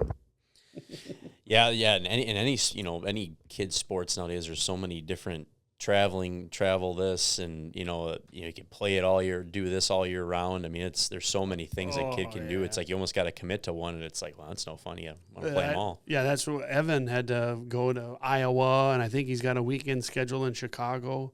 Even with Conrad, me and Margo, we'd be in Wapaka, we would be in Sparta, Eagle River, Winona, Minnesota. I mean, so you traveled. That was just high school and the smaller stuff. And then these guys are getting into the bigger, classes, or I don't know what the name of it is, but it's not just the high school hockey. It's a traveling league. Sure. And it's all summer. Yeah. So they got to find ice in the summertime to skate on, to stay sharp. Yeah. kind of like us, finding a racetrack to practice on all the time. Right. Now I don't want to have you on and not bring her up. So how did you and Margot meet? Larry Deachin's daughter. How did you and Margot meet? Well, I knew all those guys, and so I remember Margot as a kid, and I would stay overnight at all the racers' houses. So like I would stay at the Millers, another very underrated racer, Mike Miller. I'd stay at his place with him and Judy and his girls. And Margot would be there a lot of times. So I, grew up with all these people all these years. I'd stay at Boomer's house. That was just how it was back then. A group of kids would go and the parents raced. And so we'd ride with somebody else to the track. We were all going to the same place. Yeah. So we all grew up together. So I've always known her. And we even went to high school together. Oh, okay. But she traveled in, upper, people that were way above my standard of, she hung out with Wimmers and people, they skied, those people are above the race people. Or back then they, were. Well, they always say to marry up, right? Yeah, right, exactly, yeah. So they were on a different social group. I always hung out with the gearheads and, bounced around with those kind of people. Sure. So then we knew each other, and then she was divorced, and I got divorced, or she had Conrad. So we decided we were at the Holy Name Picnic, of all places, drinking beer in Wausau, and then we just decided she was always going to the races, and she still liked the races. Yeah. She would go at Wimmers. So then we started dating, and I don't know, maybe it was 6 months later she moved in, and I went from an empty house to a wife and a 9-year-old. Yeah. A hyper 9-year-old. Yeah. Yeah, full of piss and vinegar at that age, right? Yeah. Woo-wee. My little guy's 4. I can't imagine him as the years keep clicking off here. Yeah. No, yeah, the wives are important for racers, especially for those that keep running for a long time. So I had to ask about her. Yeah. Oh yeah, they get forgotten a lot of times. I mean, but they're a huge part of the racing thing. I mean, Margot went with us on Friday, and she watched Finn, our dog. We left the husky home, but then she watched the dog the whole time. She made up a big fruit bowl and, brought some food along, so keep everybody, have food and hydrated and stuff like that, and then watch the dog so one of us doesn't have to chase around with the dog if we take the dog along. Yeah. So, no, it's amazing. Yeah. Yeah, they do a lot for us. There's no doubt about it. They're forgotten in a lot of ways. Yeah, I know the one story I always like to tell about my wife Amy helping out at the races, and I knew one of the kids. I think both kids were going through a spurt where they weren't feeling the best, and it was at Golden Sands. It was a hot day, and come down after races. I think we ran okay. And I'm like, well, how'd it go? He goes, well, Eli puked all over me. So that's how it went. That's how your race went for the kids. So, yeah. Well, I appreciate you doing that. Yeah, right. Yeah. That's kind of funny because me and Brazen Bennett were up at Norway one night too, and we crashed out in the feature. So both of us are standing on the bleachers at Norway watching the races in the pits, and his wife comes up to him, and they just had a little child at the time. I don't even know if it was a boy or a girl, but his wife must have had enough and went the kid, and he, the kid under his arm. And we watched the rest of the races together. But yeah, same kind of concept. Yeah. Speaking of Norway, you always ran up there pretty good too. Sometimes we had. Matter of fact, the last time me and Tommy were together, we ran up there and got third in a Tundra race. We had to start in about 14th or something like that, and got up to third. And we ran really well there. And then we went up there. We'd go up there maybe once a year or so. We were going up there. I was sponsored by River Valley Bank or Incredible Bank, but their home base is out of Iron Mountain. Okay. And so then I would run there once a year. And then we got fifth up there a few years back or something like that. The last couple of times we struggled up there. I don't know, we had some issues with the car. One time we had a bad shock and, just stupid stuff like that. Another time we couldn't get split, and that place is, have you raced there? Yeah, one time. Okay, so you know how tight the corners are. I mean, they're tight. So if you haven't getting split is an issue there, to get it to turn then is. Oh, yeah. Oh, man. So we were stopping in the corner. I mean, stopping. And it didn't take long to get lapped. Now, was State Park a favorite for you, or what has been your favorite track throughout your time running? My all-time favorite track would probably be either Madison or Kaukauna. Okay. But I just never had a super big motor to go to those places. Okay. And to me, they're the two only real horsepower. Well, Milwaukee, obviously. Yeah. But those two tracks are real horsepower tracks. So right. I never went. I went with the CWRA back when we ran the restrictor plates. So then motor wasn't a super big deal, Sure. But but those are probably I'd say I really like Kaukauna. Okay. I really thought that was a neat place. It was unique, but the speeds and the straightaways and stuff like that. I got third in like one CWRA feature there, but okay. Your grandpa won. Gotcha. Yeah, he put it on us. But otherwise, I liked Wassa and the weekly thing. As far as like an owner goes, Wassa was nice because of the logistics. It's close. Oh yeah, for sure. And it's home. The home fans are there. That's always nice too. When you go to these other tracks, you get a few cheers. Where at State Park, you get a lot of cheers. That pumps you up. Yep. But then, it's pretty, if you don't crash, it's easy on brakes. You don't use a lot of gas. The hauler doesn't take a lot to get there. Yeah. Yeah, sometimes, you got to take the route where it's as easiest and where the most fun's going to be for you. Oh, yeah, for sure. For sure. Yeah, I know. And, of course, all of our sponsors are most of them are from Wassa, so that helps out. Yep. Now that it's not there. We still got the sponsors back, but because they're all, diehard race people too, and then they're friends. Yep. That helps out too, Yeah. That helps out a lot. Yeah.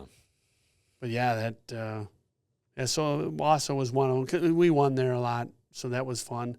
But I'd say Kaukauna or Madison. I'd like to get back down to Madison in something that's got some. I mean, I like my 5.3. Don't get me wrong, but I don't think it's like a Southern Parts motor. Yeah, I don't know what. Some of I feel like it's ever changing. Whatever the hot ticket may be, and Yeah, that's one thing on the racers part of it. If they could streamline that and get that more in check with the 12 motor packages or whatever, and just kind of. And I thought we were going there with the 5.3. Then that Southern motor come in there and it murked things up a bit. Yeah, You got to have that because it's better. Getting back to the race thing, I kind of like the truck deal.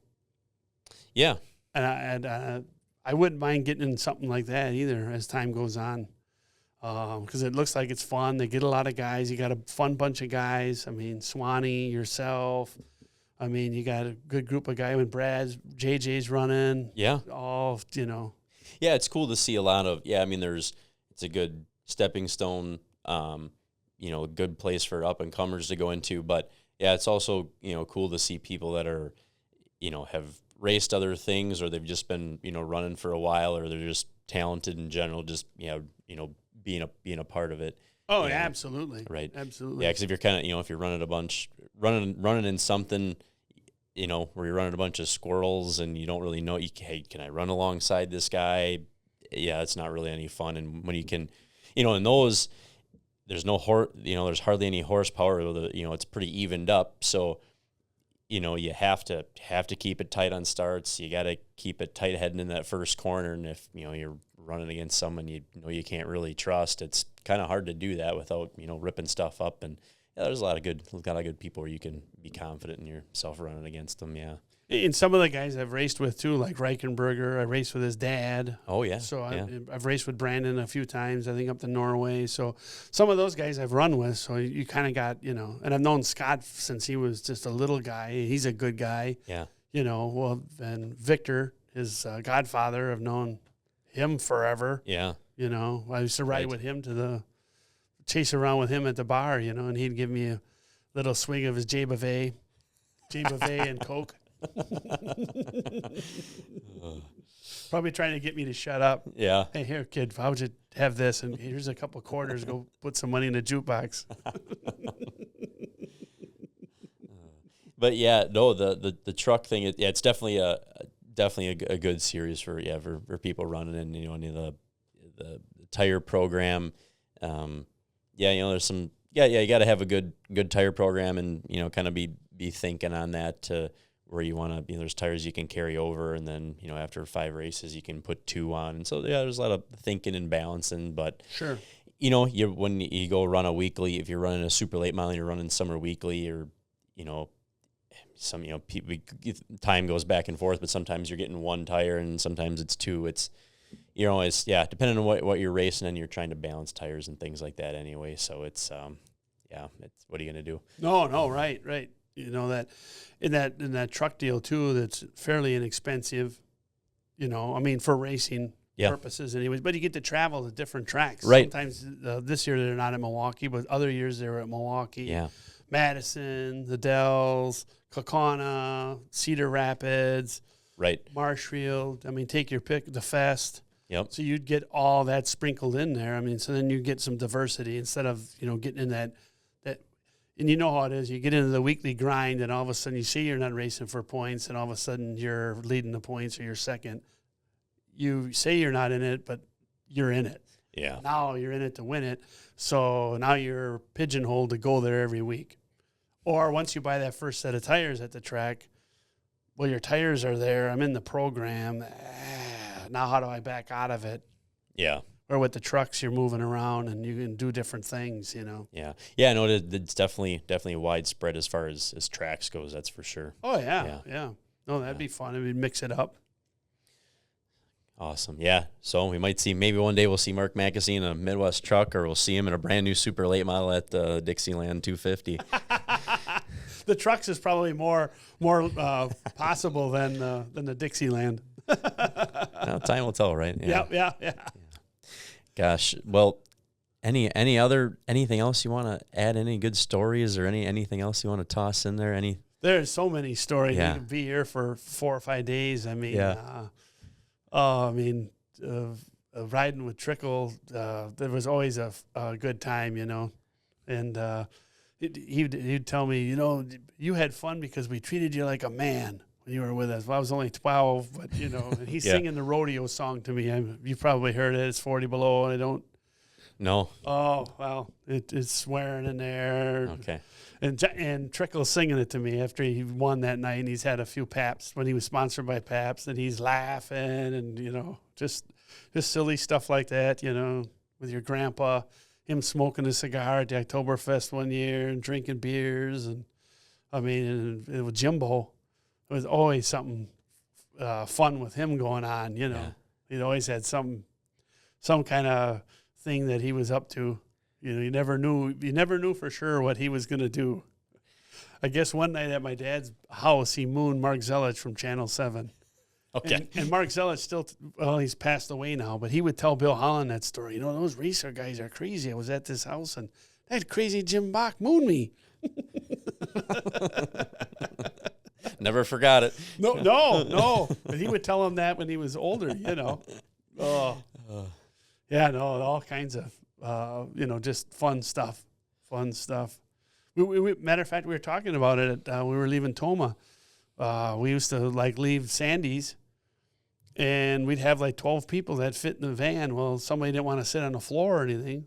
Well, so a buddy of mine, Jim Nielsen, would go give me a couple of beers, and he'd go sit in the race car and ride home in the race car. He'd have a couple of beers in the race car, go open trailer, smoke cigarettes in there. You're outside. As long as you had a DD, it was good to go. That's cool. Yeah. And it would get hot in there because we didn't have air conditioning, and it was a diesel, so that diesel heat would, would kill everybody in the van where he'd sit in the race car. He was all set, Yeah. Breeze blowing, and Oh, yeah. Even while me and Brian, too, we'd go to Tanglewood after State Park. Okay. And drink, a few beers, and then we'd sit in the parking lot for a while and tell stories and just, squirreliness. This good fun. Yeah, it's almost like you think about, racing and the things that people have been a part of. It's like, and then when you get to the memories part of it, it's like, the actual racing is only probably about, half of the, the things that you enjoyed about it. It's like there's so much more than just that racing part of it, Yeah, we would race. The highlight of the thing was a lot of times the party afterwards, not so much the race. The race was fun, but then the spectacle was, what bar are we going to afterwards? Yeah.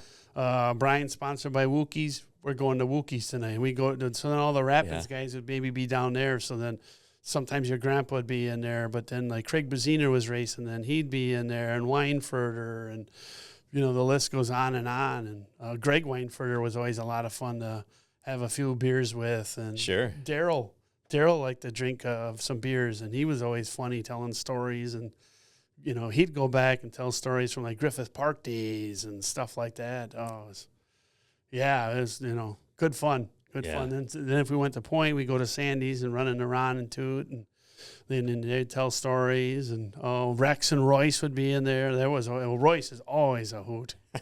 Oh man, no doubt. He's a good buddy of mine. I love Royce. I don't know if he ever told you the story. Sometimes he'd take 2 shot glasses and put them up to his eyes. He'd take his glasses off. Then he'd imitate like whoever made the bad call of the night, whether it was a scorer, I've never seen this, or a driver, or the flagman, or somebody. He'd go, I can't see what's going on out there. You got to have him do it. I'm gonna have to. Oh yeah. This is a good one. One time we're at Boomer's. Boomer would have a Christmas party every year, and then he would invite everybody over. So some of us drivers would go there, and one night. So we're all in there, and so me and Royce are just standing there, and we're not saying nothing, but we're watching Albert, and Albert's sitting in the corner, and he's eating sausages, and they had these great big sausages. They were like the size, they were like that big.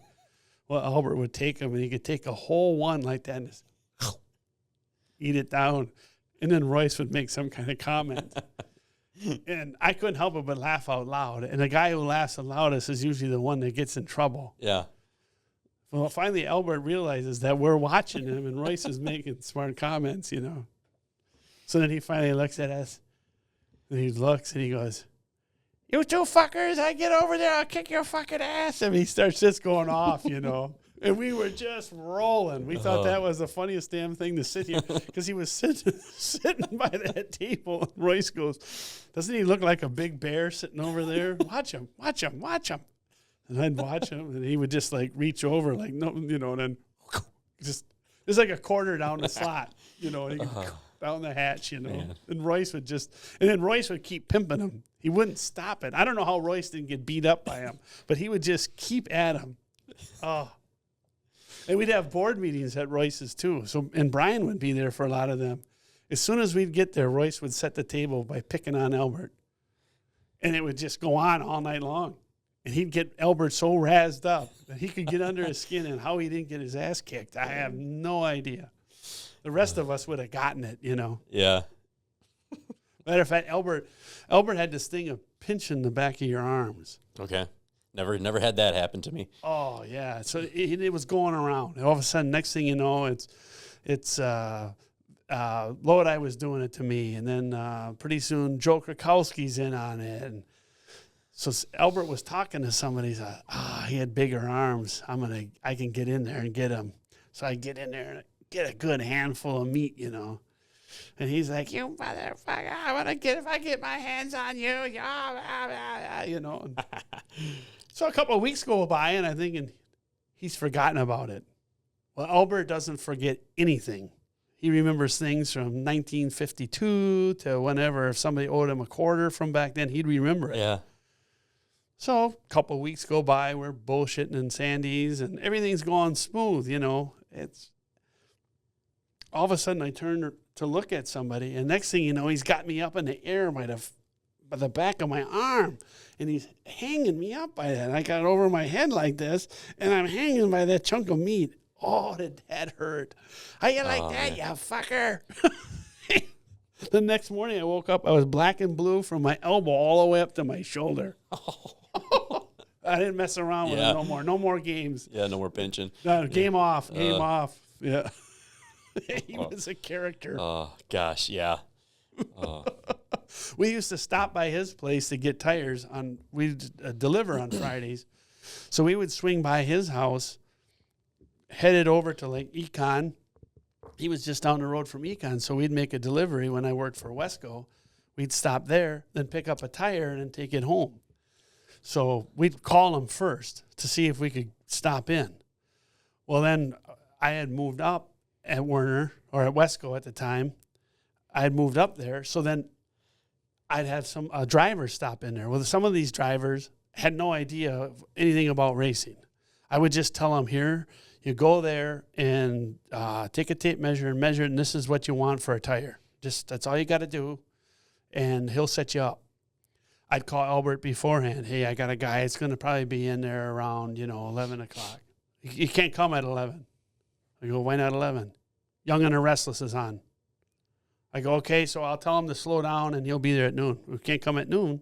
I go, why not noon? Gunsmoke's on. Gunsmoke, yeah. So eventually, I'd have to tell the driver to speed up to get there like at 10:30. Why not? Might not be up then. So the driver would get there like at 10:30, and so they'd get there. And this one guy we sent there, Mark Mackesy, he was just a little guy. He knocks on the door, and there's Albert. It's hotter than hell out. He's just in his shorts. What do you want? He goes, I'm here for Mark to pick up a tire. Well, next thing you know, he's got this guy moving vehicles around, hooking trailers up, moving stuff out of the way, Pretty soon he works it into this guy's delivering stuff to him, not electrical parts, but whatever he could pick up along the way. You're going to come bother me? You're going to help me out, too? Yeah, oh, yeah. So then he's got this guy in there measuring tires, too. And he goes, what are you looking for? And he would tell him the size. No, you don't want that one. You want that one. And then, he'd pretty soon he's got him picking tires, and he's got him sorting the tires out for him, and then the guy would come back with a tire, But it was, don't call me then. What do you want? You know not to call now. I haven't thought about this story from Albert in a long time, but he said this right in front of my dad one time, and we're it was a Golden Sands race banquet, and I don't remember if it was maybe a year in super stock where I finished like second in points, I think to Mike Witt, or maybe it was in a super late model, but either way, it was one of those years, and we're at the banquet, and Albert comes up to me, he goes, Colin, he goes, your grandpa was a champion, your uncle was a champion, I knew your dad would never be a champion, but what the hell happened to you? I said, I don't know. And I think I told him, I said I had bad tires just throughout the year. I had a lot of bad tires. How the hell you did? Yeah, he told my wife that one time. He goes, I used to have respect for you until I saw you get out of his van. He was crude but funny. Oh yeah, no filter. None. So I'm at State Park one year, and I'm unloading the car by myself. Albert comes walking over, so I'm thinking he's going to help me. So I'm going through a divorce at the time, and I'm not feeling good. You know what I mean? And he comes walking over, and he says, "Where's your pit crew tonight?" I said, they're all running behind. Oh, did they leave you like the old lady?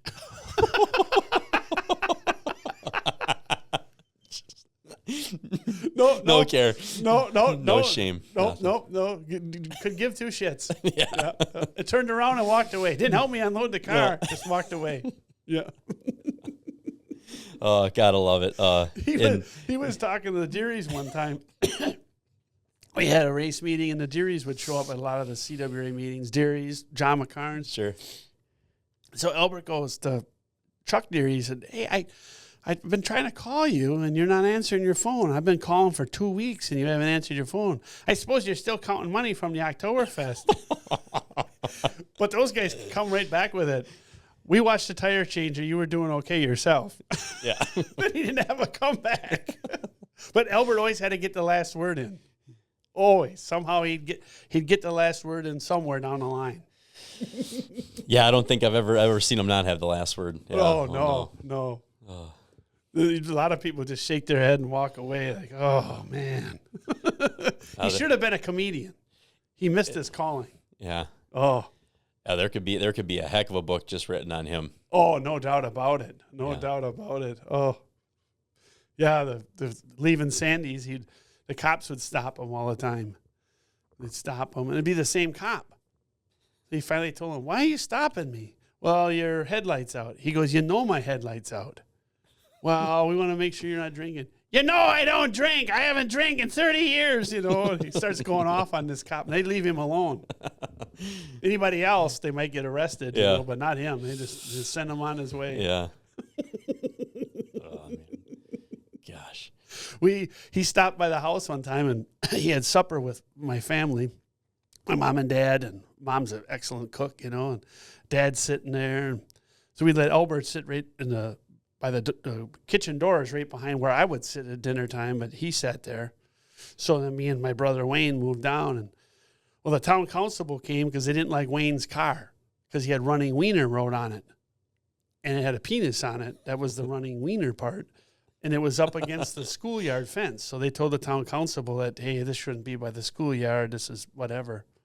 So this guy comes, and he's gonna, you know, be a big shot. Well, he opens up the door and sees Albert there. His attitude changed immediately. I mean, he was nice and whatever else. That vehicle's parked on the school property. You're going to have to move that.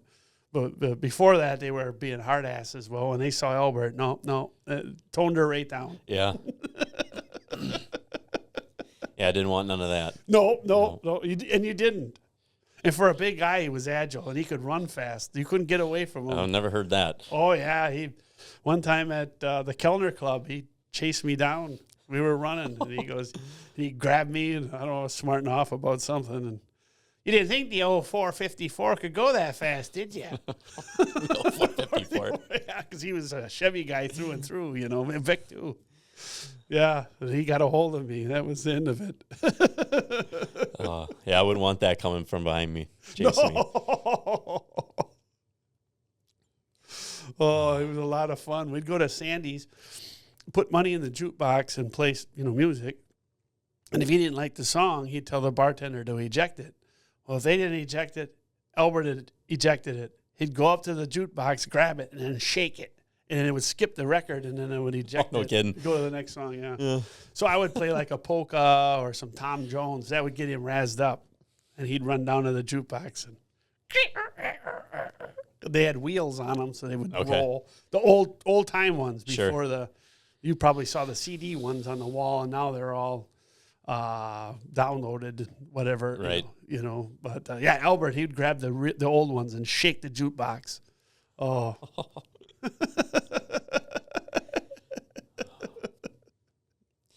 Oh, man, that is cool. Oh, yeah. He was fun. You wanted some entertainment, you'd sit next to him at the bar. Yeah, definitely a person you wish you could just keep hanging out with. Oh, yeah. That was a sad day when he passed away for sure. Funny right until the end, though. No doubt. Yeah, I texted him probably 2 weeks before he passed away. I was drinking some beer, imagine that. And I was watching, I think it was Andy Griffith or something, and I thought something was funny, and it related, I thought, to him. So I had texted him, and he would write back, "You're drunk again, aren't you?" It would always be something silly like that, All right, and I'll quit writing you. Yeah, I gotta love it. Oh, yeah. Wonderful. Oh, yeah. Uncle Albert, we always call him. Yeah. Yeah, definitely an uncle to many, that is. No doubt. Yeah. I told him after he had his heart attack, I said, "Man, I got to tell you something." He goes, "What? You love me?" What could you do but laugh? Yeah. I said, "No, you're one tough son of a bitch." To go through all the crap that he went through with that heart attack. I went up to see him at the Wausau Hospital, and he was in ICU up there. And wow, what he had to go through was a woof. And he pulled through, and he lived, numerous years after that. For somebody that big, you had to be tough. Right. He was one tough guy. Yeah, no doubt. Well, Mark, it has been a blast telling Albert stories and talking about, like you said, we could talk for 4 or 5 days about who knows what. And I appreciate you shared so much of your race career. Just I love hearing things I had no clue about, and I know a lot of other people enjoy hearing it too. And like I said, look forward to, maybe we'll see you at some big special event in the future, or like you said, maybe a Midwest truck or something. So we'll see. Yeah, I hope so. I did race a truck at State Park one time for Carmichael. Okay. I raced one of his trucks up there. I had fast time and finished, I think, 4th in the feature, but that's a number of years ago. Yeah. Yeah. So no, it was fun. Yeah. Yeah. I hope so too. Yeah. Well, good luck to the rest of the race season, and I'm sure we'll see you around soon. Sounds great. Thank you. Thanks for having me. Absolutely, Mark. Appreciate it. Bet. You were highly requested, so I wanted to have you on regardless, but you were highly requested, so you were going to be coming on as quick as I could get you. So thank you. I appreciate it. Yeah, absolutely. Thanks, Mark. You bet. Getting back to your dad. So in kindergarten, they said make something you like. So I made a stuffed thing. And then you made some rope out of it. Some kids made like a lion. Some made a calf. Some made a cat. Whatever. Well, I made a Tom Reffner car, and at that time he was into the javelin, I think. So I made something that kind of looked like a javelin. I'm never going to be an artist, and I wasn't then. And so I got this car made, and then I give it to your dad or grandpa. And, of course, your dad sees it and your dad being the bully that he always was, starts, what is this crap?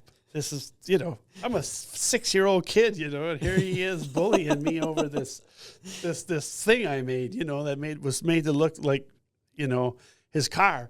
Well, anyways, in return, and I still have it, your grandpa gave me a trophy dash win that he had gotten at the Nashville Fairgrounds Speedway. So, that meant a lot to me, and it still does. I still have it displayed out in the open. But, yeah, your dad being he'd always bully us little guys around, even like playing shootout and stuff like that. It was, at Dad's bar, he was always kind of your Uncle Brian was always more of the softer, kinder-hearted one. Sure. Your dad was the more of the bully. Yeah, I guess we'll have that, right? Yeah. Yeah, I can't keep the younger guys in line. Yeah, for sure. But yeah, that was always fun hanging out with those guys, and then the Bach kids. So then there'd be like the Reffner kids, the Bach kids. I'd stay over at Jimbo's house. Les and Gary were quite a bit older by then. They were already adults, but like Wayne and Barry were more our age. They were more Brian and Baird's age, but so those guys were probably like 12, 13, and we were like 6, 7, somewhere in there. Sure. So we'd tag along with those guys at a lot of places. They were more adult already, They were building engines and go-karts and stuff. Yeah. We were still playing with Matchbox cars, but yeah, those were some fun times though. Everybody was like a family, Yeah. We'd stay at Jimbo's sometimes and then be there for 2-3 days and eat there. Cyril would make a great big old pot full of like tuna casserole or something like that, and everybody ate out of it. But yeah, those were good days. Good days for sure. Good days, sounds like it. Well, thanks for adding that one back in there too, Mark. Yeah, no problem. Yeah. Anytime. Yeah. Thank you for listening in to Speed and Grease. If you're a returning listener, I appreciate you tuning into another episode. And if it was your first time tuning into the show, I hope you enjoyed it and want to keep coming back for more. And if you haven't already, make sure you head on over to Facebook, Instagram, like and follow us on one of those platforms wherever you prefer, even on X as well. And if you watch a lot of stuff on YouTube, make sure you head on over to YouTube, subscribe to our channel there to stay up to date on everything. And also, if you want, give us a rating and review over on Spotify or Apple Podcasts as well. Thank you again for tuning in. I really appreciate it, and we'll catch you in the next one.